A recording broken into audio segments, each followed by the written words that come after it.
সকাল সকলকে। আজকে হলো পুজোর দিন। আমি খুব তাড়াতাড়ি ঘুম থেকে উঠে পড়েছি। তারপর আমি গেছিলাম আমাদের বাড়ির ছাদে। সেখান থেকে আমাদের বাড়ির চারিপাশে গাছগাছালি, বাড়ি ঘর, পুকুর এত সুন্দর দেখতে লাগছিল কি বলবো। সত্যি গ্রামের সৌন্দর্য অপরূপ, সবুজে ভরা চারিদিক, অসাধারণ। মনে হয় যেন এখান থেকে যাবই না, থেকেই যায়। এরপরে আমি চলে এসেছি আমাদের বাড়ির পুকুরে মাছ ধরা হচ্ছে সেটা দেখতে। তখন প্রায় বাজে ওই 6:30 মতো হবে। বাড়িটা এবার একটু ফাঁকা ফাঁকা লাগছে, কারণ আগের ব্লগে শেয়ার করেছি যে অনেকে আসতে পারেনি, আমরাই কয়েকজন মিলেই আছি। যাই হোক, এখন জলখাবারের প্রস্তুতি চলছে। আমরা পরিবারের প্রায় অনেকে উপোস করে থাকি, কিন্তু যারা উপোস করেনি তাদের জন্য জলখাবার বানানো হচ্ছে। এরপর আমি আর দেরি করিনি, স্নান সেরে একদম রেডি হয়ে গেছি, কারণ কিছুক্ষণের মধ্যেই ঠাকুর এসে যাবে। তার জন্য বাপি, পিসেমশাই, পিসিমণি, মা সবাই রেডি হয়ে আছে। মা আর বৌদি আলতা পড়ছে। আর এদিকে জল ঝাড়া দেওয়ার ঘটগুলিও রেডি করা হয়ে গেছে। মাকে জলে ঝাড়া দিয়ে নিয়ে যাওয়া হচ্ছে মন্দিরে।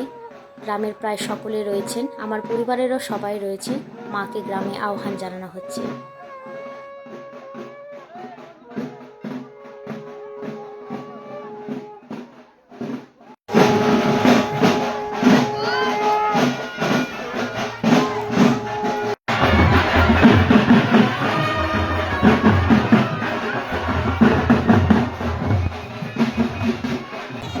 মা গ্রামে এসে গেছেন।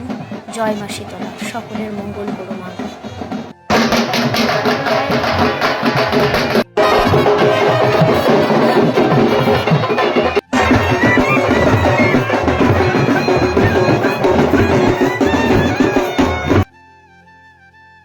মায়ের মন্দিরে আমরা সকলে চলে এসেছি। মা মন্দিরে প্রবেশ করছে।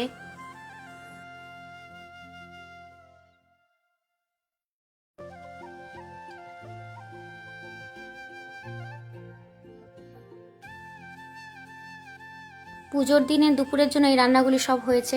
বাপি, পিসেমশাই, হিরুদা এরা সবাই খেতে বসে পড়েছে। আমাদের এখন খেতে দেরি আছে, আমরা পুজো শেষে সকলে মিলে খাবো। এবার আমরা চলে এসেছি মন্দিরে। মন্দিরে তখন মন্ত্রপাঠ চলছে। আই, ছোটদা, গ্রামের সকলে পুজোর কাজ করছে। এগুলো হচ্ছে পুজোর সমস্ত ফলমূল যেগুলো প্যাকেটিং করা হচ্ছে, সে সব গ্রামের প্রায় সকলের বাড়িতে এগুলি দেওয়া হবে বলে।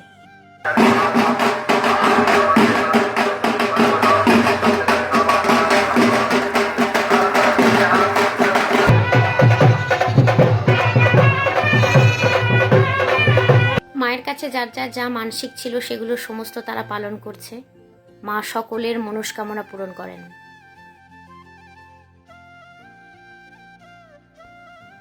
পুজো পাঠাবলি শেষে এবার আমরা বাতাসা ছড়িয়ে নিচ্ছি সবাই মিলে।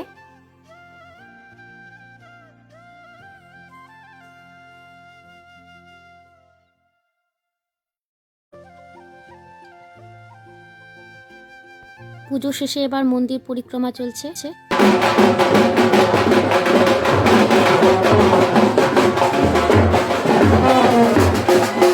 পুজো শেষ হওয়ার পর আমরা সবাই আবার বাড়ি ফিরে এলাম।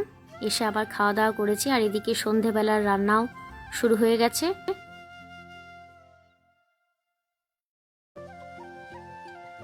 আর এদিকে উত্তম দা পুজোর দিন রাতের বেলার যে রান্না হয় সে রান্নার প্রস্তুতি শুরু করে দিয়েছে।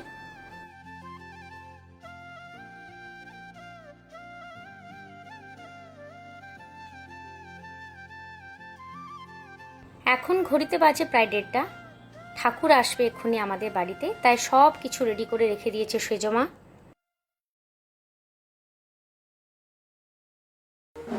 মা এসেছেন আমাদের বাড়িতে। মাকে গ্রামের প্রায় 180টি বাড়িতে ঘোরানো হয়। বছরে একটি বার মা সকলের বাড়িতে আসেন। মায়ের কাছে প্রার্থনা করি মা যেন সকলের মঙ্গল করে, সকলের মনস্কামনা যেন পূরণ করে।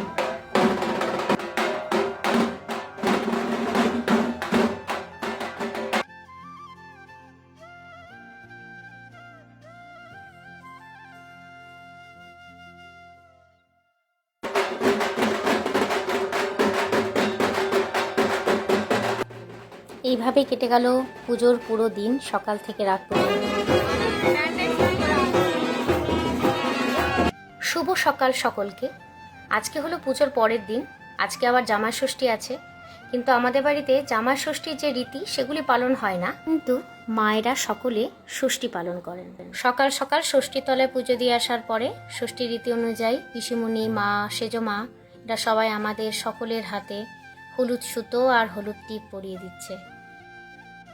আর এদিকে ছোটদা আমাদের কুলদেবতা রঘুবীরের পুজো করছে।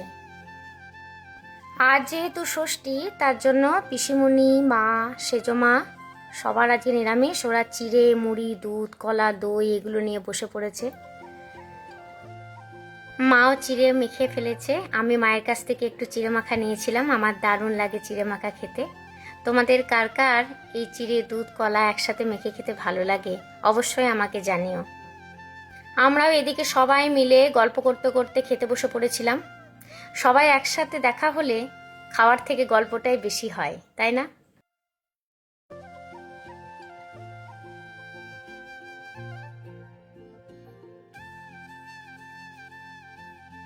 ষষ্ঠীর দিন সন্ধ্যাবেলা ঠিক করা হলো যে আজকে হবে লুচি। তাই এদিকে সেজোয়া ময়দা মেখে ফেলেছে, আর ছোটদিও লুচি বেলতে বসে পড়েছে। বৌদি অনেকগুলো লুচি বেলে এখন ক্লান্ত হয়ে পড়েছে, তাই বসে পড়েছে। আর পিসিমণিও বসে আছে। সকলকে খেতে দেওয়া হয়ে গেছে, আমরাও একটু পরে খেয়ে নেব। বাস এইভাবে কেটে গেল আরও একটা দিন। পুজোর দিনের মতনই আরও একটি গুরুত্বপূর্ণ দিন আছে, সেটা হচ্ছে মাঠে রান্না করা রীতি, যেটাকে আমরা বলে থাকি তলা রান্না। সেটা নেক্সট পার্টে আপনাদের সবার সাথে শেয়ার করব। আর আমার এই 2 দিনের পুরো ব্লগ যদি আপনাদের ভালো লেগে থাকে তাহলে অবশ্যই লাইক, কমেন্ট আর শেয়ার করে দেবেন। আর নেক্সট পার্টটা দেখার জন্য আমার পেজটিকে ফলো করে দেবেন। চলুন আজকের মতো আসি তাহলে। আপনারা সবাই খুব ভালো থাকুন, সুস্থ থাকুন। Good night, tata.